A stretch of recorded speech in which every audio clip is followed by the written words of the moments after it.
ना कि क्या साइंस एंड सिम्टम्स ऐसे हैं जिससे आपको पता चले कि आपका यूरिक एसिड बढ़ रहा है।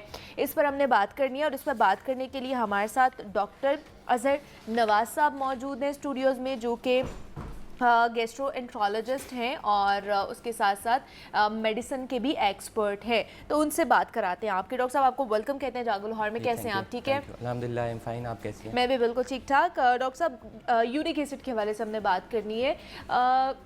ये ऐसा मर्ज़ है जो कि सबको लाहक भी है और पता भी नहीं चलता है। तो सबसे पहले तो बताइए कि यूरिक एसिड होता क्या है और किस तरह इसकी तशख़ीस की जा सकती है।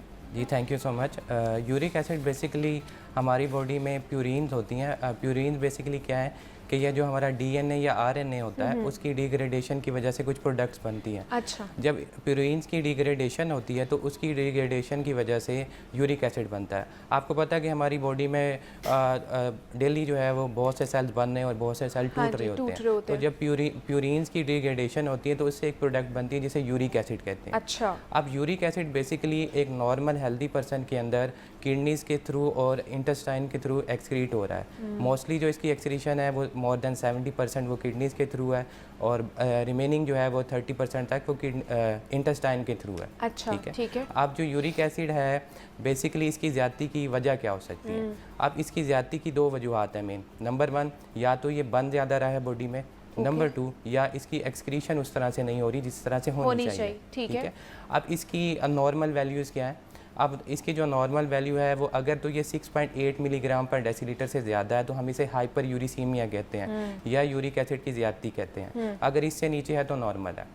अब आपने बात की इसके साइन एंड सिम्टम्स की। इसमें बहुत ज़्यादा मिथ्स हैं। बहुत से लोग इसको बहुत सी कंडीशन के साथ लिंक करते हैं। कुछ लोगों को पेट में दर्द होता है तो वो यूरिक एसिड का टेस्ट करवा रहे हैं। अच्छा। कुछ लोगों को मसल्स पेन हो रहा है तो वो यूरिक एसिड का टेस्ट करवा रहे हैं। बेसिकली बहुत से लोगों के अंदर तो ये एसिम्प्टोमेटिक भी होता है। ओह, जिसके कोई सिम्टम्स ही नहीं है। ठीक है।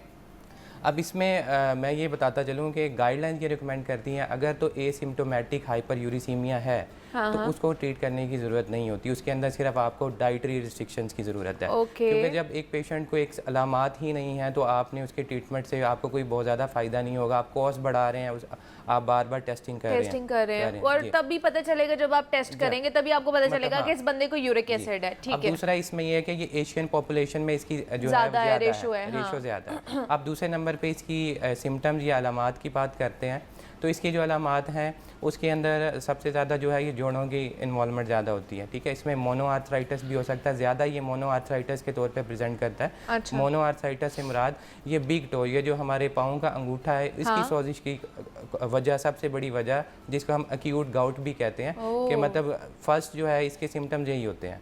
बहुत से लोगों को कोई भी अलामत नहीं होती और सडनली जो है वो जो पाँव का अंगूठा सूज जाना, ये जो है वो पहली अलामत के तौर पर जब आप टेस्ट करवाते हैं तो आपको पता है कि यूरिक एसिड ज़्यादा बढ़ा होगा।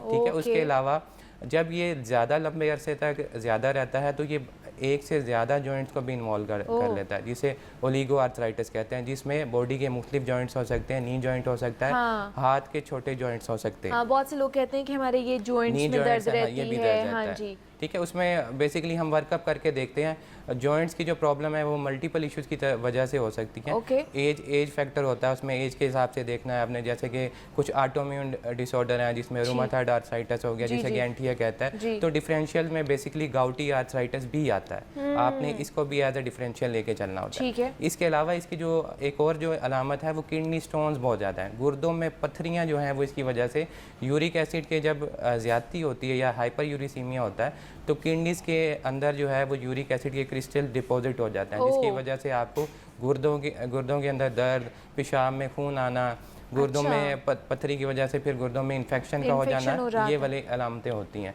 तो बेसिकली इसके दो ही मेन सिम्टम्स हैं, या तो ये आपके जॉइंट्स को इन्वॉल्व कर रहा है, नंबर 2 या फिर ये किडनी स्टोन्स का है। अच्छा, बहुत से लोग ये भी शिकायत करते हैं कि जनाब हम रात को सही सोते हैं लेकिन सुबह जब उठते हैं तो हमारे पैरों में बहुत ज़्यादा दर्द होती है, जब हम नीचे स्टेप्स लेते हैं चला नहीं जाता।